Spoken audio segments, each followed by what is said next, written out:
बहुत सारे लोग अभिषेक जी ये बोल रहे थे कि बहन जी के पास कैंडिडेट नहीं है। बहन जी कांग्रेस के या बीजेपी के या समाजवादी के बंदे जो निष्कासित होंगे, जिनको टिकट नहीं मिलेगा, उनको टिकट देंगी बहन जी। लेकिन ऐसा नहीं हुआ। बहन जी ने एकदम से अलग तरीके की ध्रुवीकरण कर दिया है और उस ध्रुवीकरण के अंदर बहन जी ने, मैं आपको बता दूं, मुरादाबाद से, अमरोहा से, सहारनपुर से और अयोध्या से ऐसे ऐसे दिग्गज उतार दिए हैं कि बीजेपी खुद सदमे में पड़ गई है कि अब क्या करें हम लोग। यानी कि जो बीजेपी के जो एक्सपर्ट्स थे वो भी फेल होते हुए नजर आ रहे हैं। क्या कहना चाहेंगे, 2024 का जो युद्ध है वो बड़ा अलग सा दिखाई दे रहा है, तो क्या लगता है कि ये समीकरण कहाँ जाने वाले हैं सारे के सारे? क्योंकि हमारा देश जो है ना ब्राह्मणवादियों का देश है, और ब्राह्मणवादियों ने एक भाषा इजाद की है जिसका नाम है संस्कृति। और संस्कृति जी। संस्कृति, हाँ, संस्कृति में उन्होंने एक जुमला उनका है कि वचनम किम कराती, मतलब झूठ बोलने से कुछ जाता नहीं है। जैसे कि जी उसका उदाहरण है कि नरेंद्र मोदी ने 2014 के इलेक्शन कैंपेन में इस देश की जनता के साथ जबरदस्त झूठ बोला कि जी 15 लाख स्विस बैंक से ले आएंगे पैसा और 15-15 लाख सबके अकाउंट में देंगे। यहाँ जी स्टेट बैंक के पैसे का जो है हिसाब नहीं दे पा रहे हैं कि जी कितना बड़ा जो है उन्होंने घोटाला किया है। जी तो ये कहने का मतलब है कि वचनम किम कराती, कहने में क्या जाता है। ऐसे बहुत सारे लोग हैं जिनको कुछ भी पता नहीं है, लेकिन जी उनके दिल में ये आग जलती रहती है कि भाई इस देश में बहुजन समाज आगे कैसे बढ़ रहा है जी और इसको बढ़ाने वाला कौन है। अगर उनको ये पता चल रहा है कि भाई जिन स्त्रियों को हमने दफन कर दिया था, गुलाम बना के रखा था, वो स्त्री जी आज इस देश के हुक्मरान बनेगी, इस देश जी में लोगों के आत्मसम्मान का प्रतीक बनेगी। तो ये ब्राह्मणवादियों के लिए जो है, मतलब वैसे कहते हैं ना कि सीने पे जो सांप चलने के बराबर है। तो जी इसलिए जो है ऐसे बहुत सारे कलाकार लोग हैं, ऐसे बहुत सारे बुद्धिहीन लोग हैं जो ये बोलते हैं कि बहुजन समाज पार्टी को कैंडिडेट नहीं मिलेंगे। जी वो हो सकता है, बुद्धिहीन का मतलब ये नहीं है कि उनके पास बड़ी बड़ी डिग्री है तो वो बुद्धिहीन नहीं है। ऐसे डॉक्टर भी हो सकते हैं, प्रोफेसर भी हो सकते हैं, इंजीनियर भी हो सकते हैं। क्योंकि माननीय बहन जी ने जब से बहुजन समाज पार्टी की सत्ता संभाली है, जब से वो बहुजन समाज पार्टी की सुप्रीमो बनी है, तब जी से कुछ हो या ना हो, इस देश की जनता को जो जातिवादी मीडिया है बराबर बताती रहती है कि बहुजन समाज पार्टी गलत रास्ते पे है, विचार से भटक गई है, बहुजन समाज पार्टी में कुछ उसका भविष्य नहीं है, ये हमेशा बताती रहती है। बहुजन समाज जी पार्टी के कार्यकर्ताओं का विरोध करती रहती है, लेकिन आज तक नेता का विरोध होने के बाद, कार्यकर्ताओं का विरोध होने के बाद, लगातार जनता में लोगों को गुमराह करने के बावजूद आज तक अगर कोई पार्टी अपने संसाधनों के बलबूते, अपने विचारों के, अपने नेता के बलबूते अगर इस देश में राष्ट्रीय पार्टी के दर्जे में महफूज है, तो वो बहुजन जी समाज पार्टी है।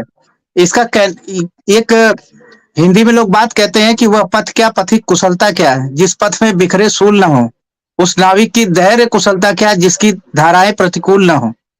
तो जी इस देश में आपको पता है सारी पार्टियों को पूंजीपति लोग जो है चंदा देके चलाते हैं, लेकिन अगर किसी पार्टी को चंदा नहीं देते हैं तो वो है बहुजन समाज पार्टी। या ये कहिए कि अगर कोई पार्टी पूंजीपतियों का चंदा नहीं लेती है तो वो बहुजन समाज पार्टी है। उसके जी बावजूद भी इस देश में वो तीसरे नंबर की राष्ट्रीय पार्टी है। जी तो तीसरे नंबर की जो राष्ट्रीय पार्टी है, क्या उसको कैंडिडेट नहीं मिलेंगे? ये जो लोग कह रहे हैं वो ये समझ लीजिए कि बौद्धिक रूप से भ्रष्ट हो चुके हैं।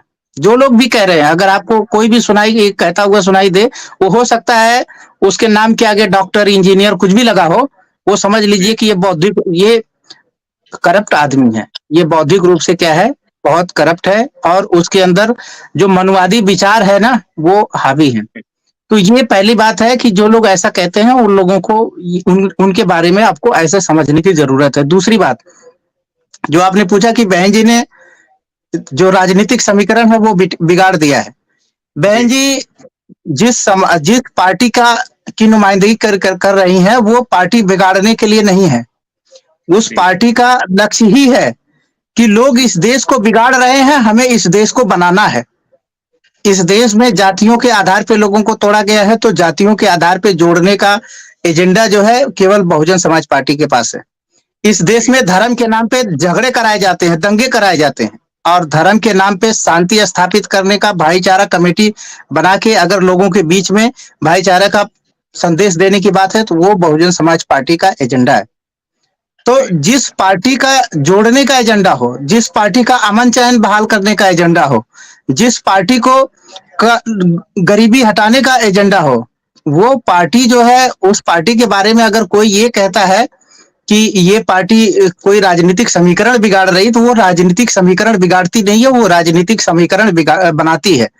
अब लोग, आप देखिए राजनीतिक समीकरण है क्या इस देश में? अगर जाति सच्चाई है, अगर धर्म सच्चाई है, तो इनको इस देश की संस्था में रिप्रेजेंटेशन चाहिए जी। अगर कोई पार्टी अगर इनको रिप्रेजेंटेशन नहीं देती है तो वो कौन सी समीकरण की बात करती है? वो तो इस देश के संविधान का विरोध कर रही है।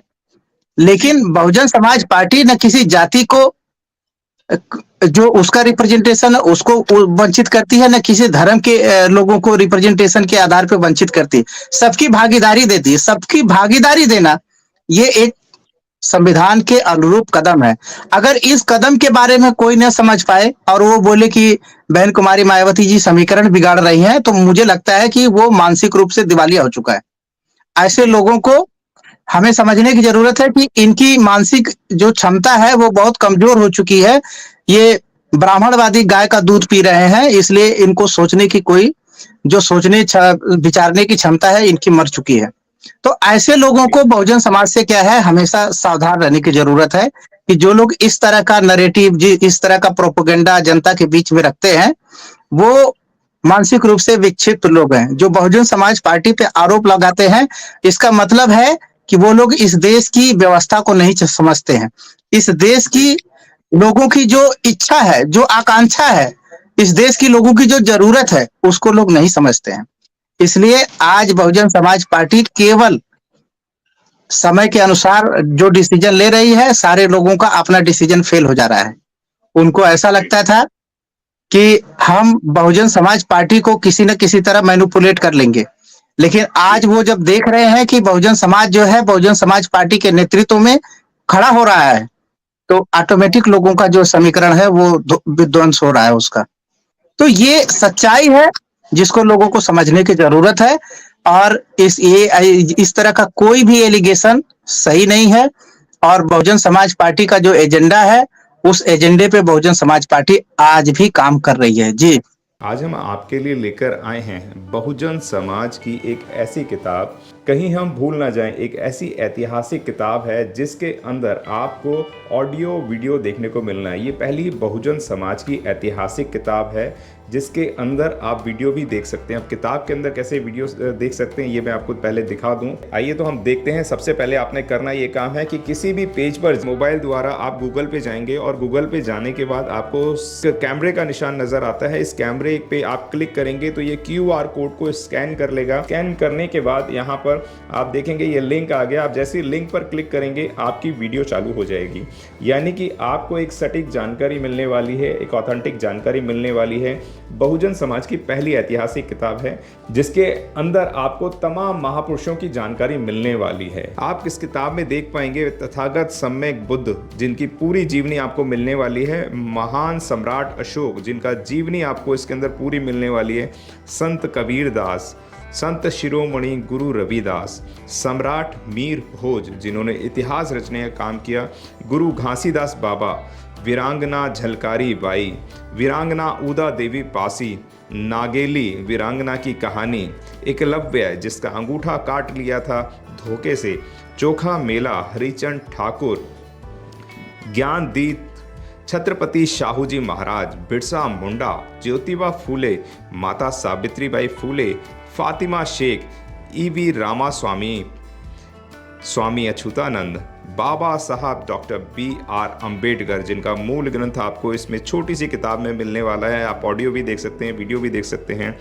माता रमाबाई, मोतिया रावण कंगाली, सरदार उधम सिंह, ललई सिंह यादव, दशरथ मांझी, शिव दयाल सिंह चौरसिया, कपूरी ठाकुर, भवरी देवी, मान्यवर काशीराम साहब जिन्होंने इतिहास को दोबारा दोहराने का काम किया था, वीरांगना फूलन देवी, बहन कुमारी मायावती, संकल्प भूमि और पूना पैक्ट, बहुजन समाज का एक मूल ग्रंथ यह आपके पास आ गया है और आप इसको बिल्कुल भी देरी ना करें। तो साथियों, अगर आप ये किताब मंगाना चाहते हैं तो डिस्क्रिप्शन बॉक्स में जो आप नंबर देख रहे हैं, इस नंबर पर आप हमें अपना ऑर्डर बुक करा सकते हैं। कितनी किताब आपको चाहिए